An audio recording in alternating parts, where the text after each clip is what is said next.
Hai Elmov, ada yang tahu lagu Bangun Pemudi-Pemuda?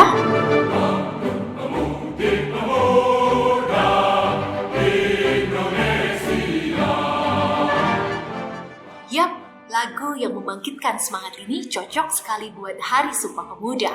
Tanggal 28 Oktober 1928, pemuda-pemudi dari seluruh Nusantara berikrar dan bersepakat untuk satu nusa, satu bangsa, dan satu bahasa dalam nama Indonesia. Semangat Sumpah Pemuda di 94 tahun yang lalu sih ingin agar pemuda-pemudi Indonesia bersatu untuk meraih kemerdekaan. Tapi kalau sekarang, apa iya masih relevan? Apalagi di zaman yang serba digital ini. Jadi kepikiran.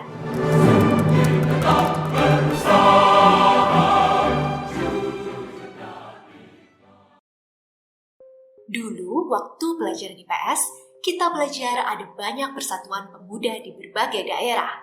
Sebut saja Jong Java, Jong Sumatera, atau Jong Celebes. Mereka adalah perkumpulan yang didominasi oleh kaum pelajar. Meski berasal dari latar belakang berbeda-beda, mereka bersatu dengan cita-cita yang sama, yaitu merdeka sebagai bangsa Indonesia.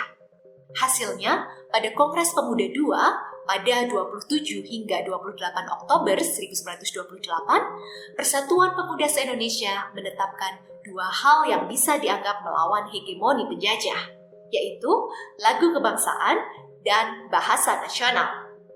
Pada saat itulah kita resmi punya lagu Indonesia Raya dan bahasa Indonesia.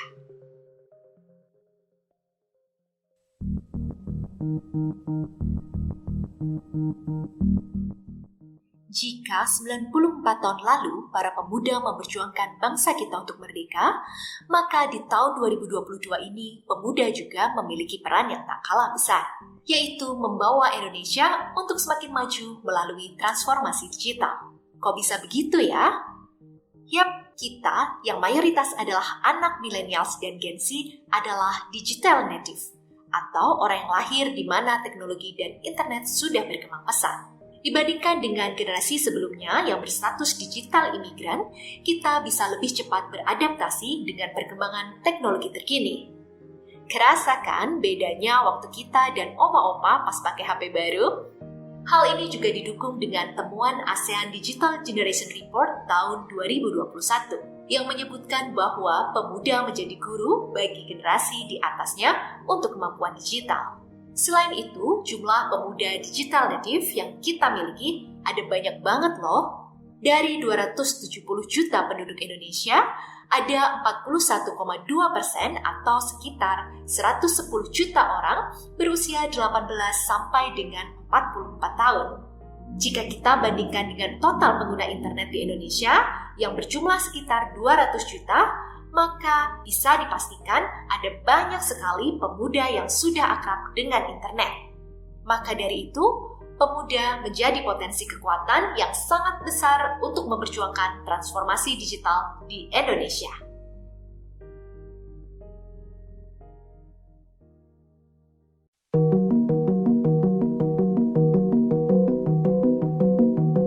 Tahun 2019 menjadi awal transformasi digital banyak dilakukan.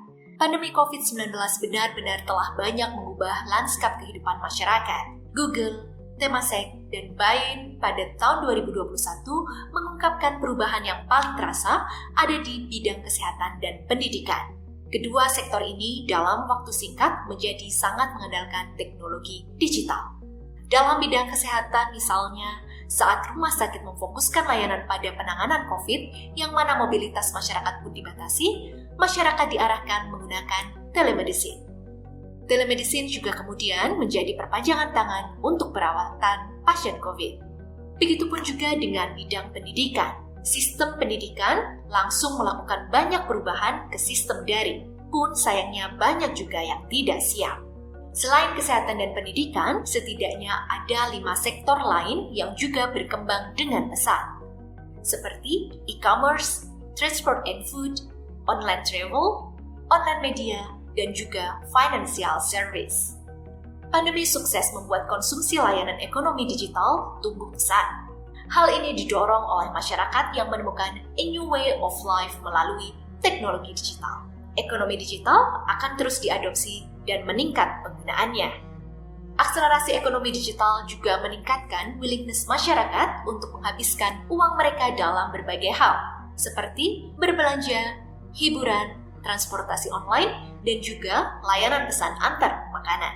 Bahkan, pada 2021, ekonomi digital telah menghasilkan perputaran uang mencapai 70 miliar dolar. Angka yang sangat fantastis, bukan?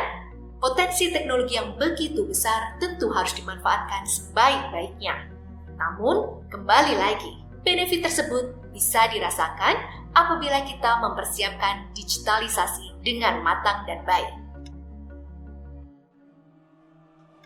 Nah, inilah peran kita sebagai pemuda Indonesia di masa-masa mendatang, yaitu mendukung dan mengawal proses transformasi digital di berbagai lini.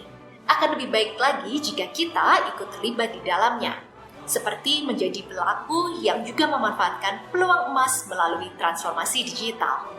Mari bertransformasi digital untuk wujudkan Indonesia Emas 2045.